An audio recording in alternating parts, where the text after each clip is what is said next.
I wanted to do this first podcast on something that's very important to me, and I think everyone should start thinking about.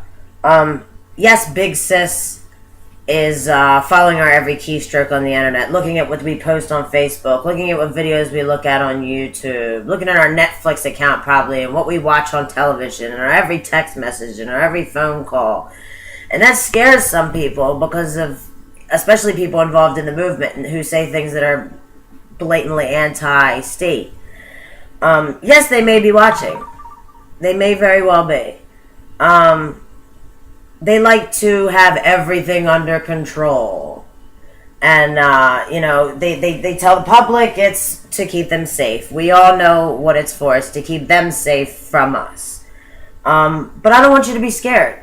I don't want you to be scared that when you go to post something, think maybe I shouldn't post this because, it might put me on some kind of a list, or I don't want them to know. Fear is the biggest weapon they have. They cannot stop us at this point. Things are rolling too fast. They want you to be paralyzed with fear.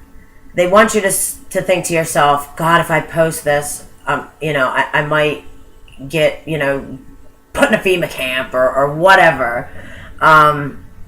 And that fear is what they count on. They count on you paralyzing yourself and not doing anything. Or thinking there's nothing I can do, so I'm not even going to try, so there's no point. That paralyzing fear is what they count on, because they don't have the capacity to back it up.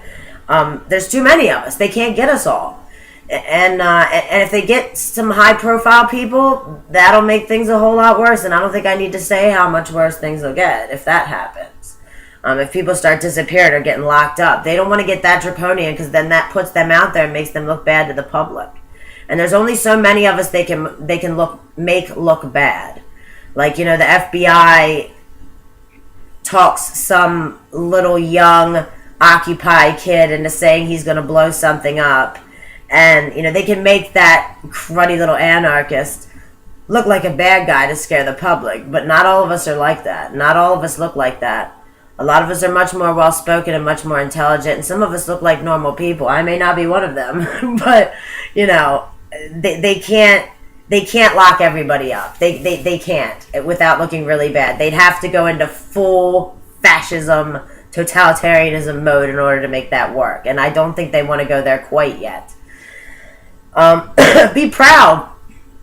Be proud if you think they're following you. Or if one of your YouTube videos gets deleted, or one of your Facebook posts, you get a warning or something like that, be proud, because that means you hit a nerve and you know what you're talking about. That means that they're scared, and you want them scared of you.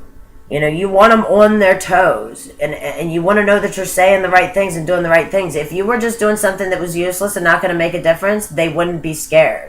They wouldn't be coming after you. They wouldn't be watching you. So be proud of that shit.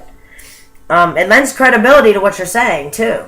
Like, if you put up a YouTube video, or you put up a blog or a post or something, and it gets banned or taken off the internet, or something along those lines, that lends credibility to what you're saying. So definitely don't be scared of it, because then that'll raise the profile of what you're saying and add, like I said, credibility to it.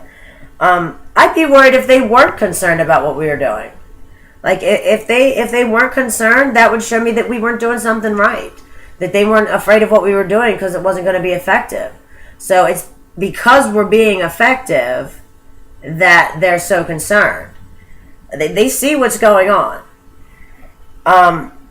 They're in their death throes. They're desperate. That's why they're putting out all these crazy, presidential signing statements that are basically turning the president into a dictator, and he can just assassinate whoever he wants at will.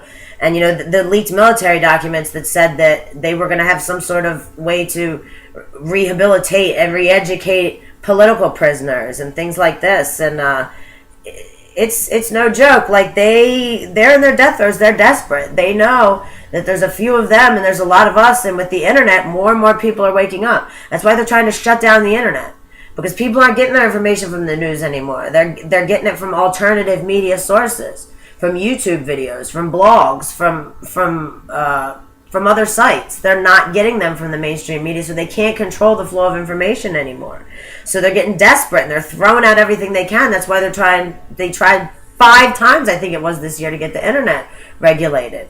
And their desperation shows that we're doing something very, very right. So that's not something to be scared of. It's not something to be afraid that they're going to try to shut the internet down and whatnot. We'll find ways around it. We find ways around everything else. We'll find ways around it.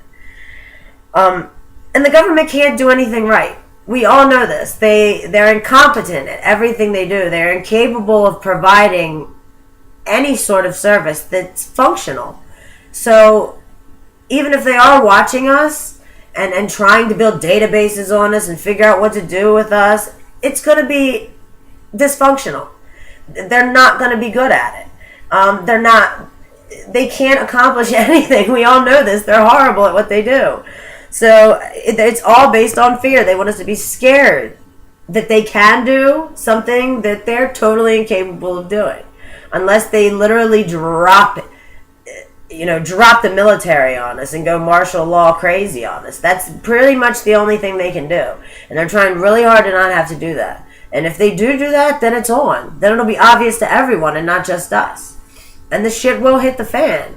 But maybe the shit needs to hit the fan. But the whole point of this whole rant was that don't be afraid to post things.